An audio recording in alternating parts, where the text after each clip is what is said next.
My husband told my mother-in-law in Korean that he got my best friend pregnant. They didn't know I was fluent. I still don't know if my obsession with trauma dramas destroyed my marriage or saved me. Maybe both. It started harmlessly. I was homesick from work, scrolling through streaming services, when I landed on a Korean drama about a prosecutor and a defense attorney. I told myself I'd watch one episode. 6 hours later, I'd watched half the season. I was hooked. For 2 years, I kept it secret. It felt embarrassing, like a guilty pleasure I couldn't explain. My husband, Remy, would come home and see me watching documentaries or cooking shows.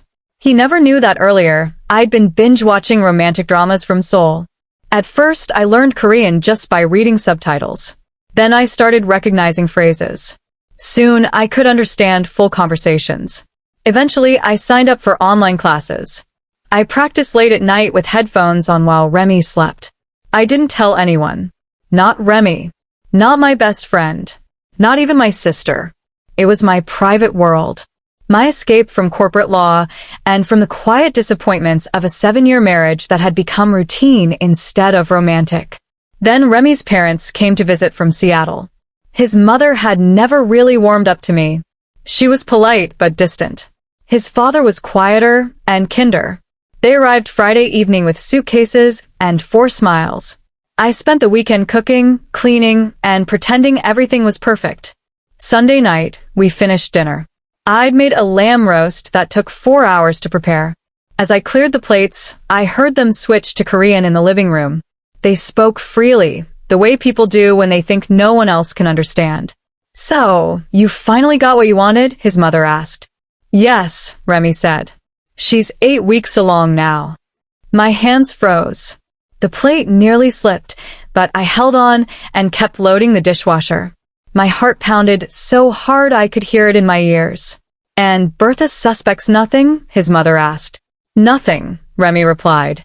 "She has no idea." His father sounded uneasy. "This situation with her friend, it's delicate." "I have it under control," Remy said confidently. "She'll never find out." I closed the dishwasher quietly. The kitchen window reflected my face back at me, pale and unfamiliar. I understood every word, but my mind felt foggy. 8 weeks. Her friend. She'll never find out. I walked into the living room with the same smile I used in courtrooms every day. "Anyone want coffee?" I asked. Remy smiled at me. "That would be great, babe." His mother looked at me closely, for just a moment, searching my face. I kept my expression calm and pleasant. She nodded and looked away. I made the coffee without shaking. I served it. I sat next to my husband on the couch we bought together 3 years ago, the one we'd laughed on and made love on the day it was delivered. They switched back to English, talking about the weather in Seattle and retirement plans. I nodded, laughed when expected, then excused myself to the bathroom. Behind a locked door, I sat on the edge of the tub and tried to breathe. It had to be Nicole, my best friend since college, the woman who stood beside me at my wedding, the one who helped me choose my dress and cried during my vows, the person who knew every secret of my life, except one. I'd never told her I spoke Korean. Now, everything made sense. Why she'd been distant. Why she'd canceled our lunches. Why she looked at me strangely at my birthday dinner. 8 weeks ago. I counted back. That was the weekend Remy went to a conference in Chicago. The one Nicole convinced me not to attend because I was stressed. The same conference she attended too. I heard Remy laughing in the other room. I looked at myself in the mirror. 34 years old. Senior associate at a top law firm. A woman who believed in logic, evidence, and planning. My husband had admitted to getting my best friend pregnant, and he thought I didn't understand a word. I fixed my lipstick and straightened my shoulders. I was already planning. 3 days later, I sat in my car outside our house, still in my work clothes, gripping the steering wheel like it might disappear if I let go. Let me tell you who I was before that Sunday. My name is Bertha Kim Thornton. Kim is from my father, a Korean immigrant who came to America with $40 and a dream. Thornton is from my mother, A woman from rural Minnesota who fell in love with his determination and stayed with him for 37 years until cancer took her. At home, we spoke Korean. At school, English. My Korean was childish and incomplete. When I was 12, I decided I wanted to be fully American, and I let the language fade. My father never said he was disappointed, but I saw it in his eyes when I couldn't understand his jokes. He died when I was 23. I never told him how much I regretted letting go of that part of him. So when I started learning Korean again at 32, it felt like reclaiming something precious. Like honoring him. I never told Remy. Partly because it felt deeply personal. And partly because I wanted to see who he was when he thought I couldn't understand. For 2 years, nothing seemed wrong. On calls with his parents, I heard normal conversations, complaints about work, health updates, wedding plans. Until Sunday. I finally released the steering wheel and checked my phone. 3 missed calls from Nicole to a man who could take care of himself and others and actually enjoyed doing it. Hey, babe. He kisses my cheek, smelling like garlic and olive oil. How was work? Long, I say, because that part is true. What are you making? Chicken marsala. Your favorite. He smiles at me. I study his face, searching for guilt or fear, or anything that explains how the man I married could do this. But all I see is Remy. The same brown eyes. The same easy smile. The same warmth that made me feel safe for 7 years. Sounds perfect, I say. I set the table while he finishes cooking. I pour him a glass of wine, but none for myself. I need my mind clear. During dinner, he talks about his day. A difficult client. A funny story about a coworker. Normal things. I nod, smile, and ask questions. Inside, I'm keeping track. When did it start? How long has he been lying? How many times did he look at me and think I was too stupid to know? Bertha? I blink. Sorry, what? I asked if you want to watch something after dinner. Sure, I say. Whatever you want. He studies me. You okay? You seem tired. Just work, I say. The Henderson case is exhausting. He reaches across the table and takes my hand. His skin is warm and familiar. You work too hard, he says. We should take a vacation. Get away for a bit. Maybe, I say. I wonder if he's thinking of one last nice trip before he leaves me. A goodbye gift. Or maybe he never plans to tell me at all. Maybe he thinks he can keep both of us, the wife and the lover, the house and the secret. That thought is what finally breaks something inside me. I'm a lawyer. I build cases for a living. I know that emotion without proof means nothing. So, I start investigating my own marriage. The next morning, I wake up early. Remy is still asleep, one arm across my pillow, breathing steadily. I slip out of bed and go to his office. His laptop is password protected, but I know the password. I always have. Or, at least I thought I did. I check his email. Nothing obvious. Work messages, newsletters, family threads. I search Nicole's name. Only harmless things appear, birthday wishes, messages about my surprise party last year. People having affairs don't use their main email. I check his browser history. It's been cleared. That's new. He never used to do that. I try his phone, but it's charging on the nightstand. I hear him moving upstairs and quickly put everything back exactly where it was. This will take time. Over the next 2 weeks, I learn more than I ever wanted to know. I find a second phone in his gym bag. An old model with a prepaid SIM card, the kind people use when they don't want to be traced. I don't take it. I photograph the screen, memorize the password, and put it back. At night, when he's asleep, I check it again. The messages go back 6 months. 6 months of planning, of longing, of betrayal. I can't stop thinking about you. Last night was incredible. I wish I could be with you all the time. Soon, baby. Soon. Then, 2 months ago. I'm late. The test was positive. What are we going to do? His reply. I'll figure it out.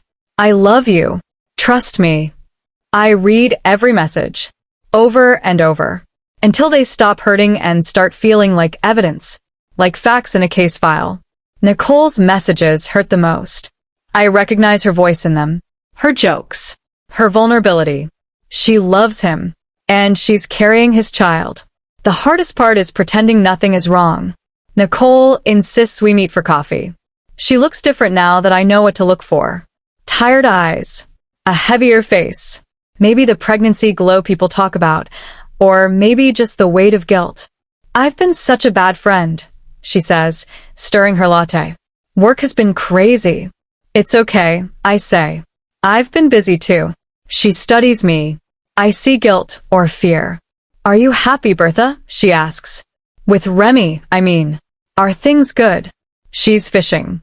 Looking for cracks. For excuses. Things are great, I say. Better than ever. Her face falls, just for a second. That's wonderful, she says, but her voice sounds empty. I want to grab her. I want to scream. I want to ask how she could betray me like this. Instead, I smile. I sip my coffee. I talk about work and weather and nothing at all. My sister Lily is 3 years younger than me and has always been able to read me easily. One Thursday afternoon, she shows up at my office unannounced with Thai takeout. You look awful, she says, sitting across from me. Thanks, I reply. I'm serious, she says. You've lost weight. You look exhausted. What's going on? I close my office door. I need to tell you something, I say. But you can't react. Not yet. She looks scared. I tell her everything. The Korean. The conversation. The second phone. The messages.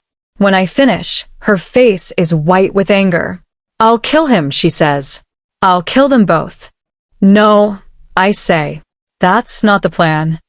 What is the plan? I lean back in my chair. I'm a lawyer, Lily. I know how to build a case.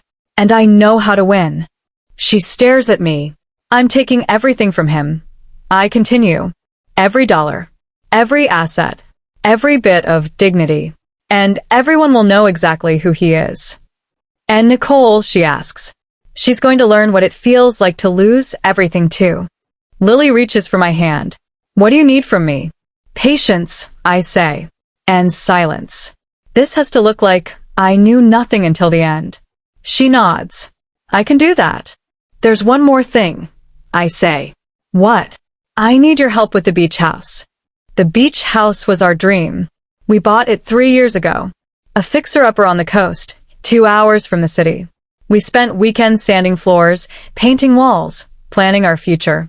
A nursery, I once said, pointing to the small room with an ocean view. Someday. He smiled and said he couldn't wait. Now I know why that room stayed empty. I start going there alone on weekends. I tell Remy I need quiet to work. He doesn't question it. He seems relieved when I leave. The first weekend I do nothing but cry. I scream into the wind until my throat hurts. The second weekend I start planning. Our finances are connected, but not completely. I kept my accounts separate when we married. My father always told me to have my own money. Now I'm grateful. I move things slowly. Small amounts. Nothing suspicious. I document everything. Messages, lies, proof. Copies go everywhere. Cloud accounts he doesn't know about, a safe deposit box under my maiden name, an encrypted drive at Lily's house. I'm building a case. And an exit. On the third weekend, I'm on the porch when a car pulls into the driveway. I freeze. But it's not Remy. It's his sister, Min. She looks surprised to see me. Bertha, I thought, she stops. You thought I wouldn't be here, I say. She flushes. She's a terrible liar. I just wanted to check the place, she says. Mom mentioned maintenance issues. There aren't any, I reply. She finally looks at me properly. Something changes in her expression. Can we talk, she asks. We sit on the porch with coffee neither of us drinks. How long have you known? I ask. About 3 months, she admits. Remy told me after the pregnancy. And you didn't tell me? He's my brother, she says, crying. I kept hoping he'd do the right thing. That's not how this works, I say calmly.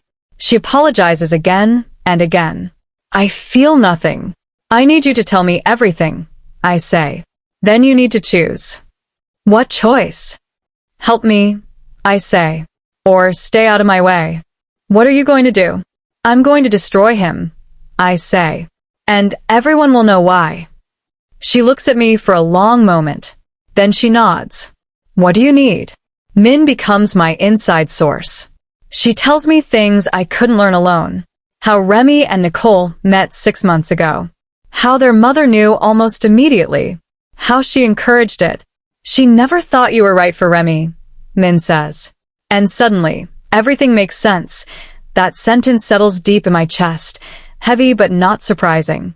I thank Min for telling me the truth. I don't hug her. I don't comfort her. I walk her to her car, watch her drive away, and then I sit alone on the porch for a long time, listening to the waves. By the time I leave the beach house that Sunday, my plan is complete. At home. Remy continues playing his part perfectly. He texts me during the day. He asks about my cases. He kisses me goodnight. He talks about future renovations for the beach house, about maybe getting a dog. I respond like everything is normal. Inside, I'm counting down. Over the next month, I quietly prepare. I consult a divorce attorney under my maiden name. I confirm exactly what I'm entitled to and how to secure it. I make sure every financial move I've made is legal and untraceable. I gather proof carefully. Screenshots, call logs, photos of the second phone, statements from Min, recorded with her consent, copies of bank records showing money he sent Nicole. I don't rush. Rushing makes mistakes. Nicole texts me more often now. She asks how I'm doing. She suggests brunch. I agree sometimes. I watch her pretend nothing is wrong while her body slowly changes. She wears looser clothes. She avoids alcohol. She never mentions the pregnancy. I let her dig her own grave. Remy's mother calls more frequently too. She's suddenly warm, almost friendly. She asks about my work, compliments my cooking. I hear the tension in her voice when she talks about family. She thinks she's winning. She has no idea. The day I choose is a Saturday. Remy thinks we're going to the beach house together for the weekend. I tell him I want to reconnect. He looks pleased, relieved. Before we leave, I send one message to Nicole. Can you come by the beach house tonight? I really need you. She responds almost immediately. Of course. The drive is quiet. Remy hums along to the radio. He reaches for my hand. I let him.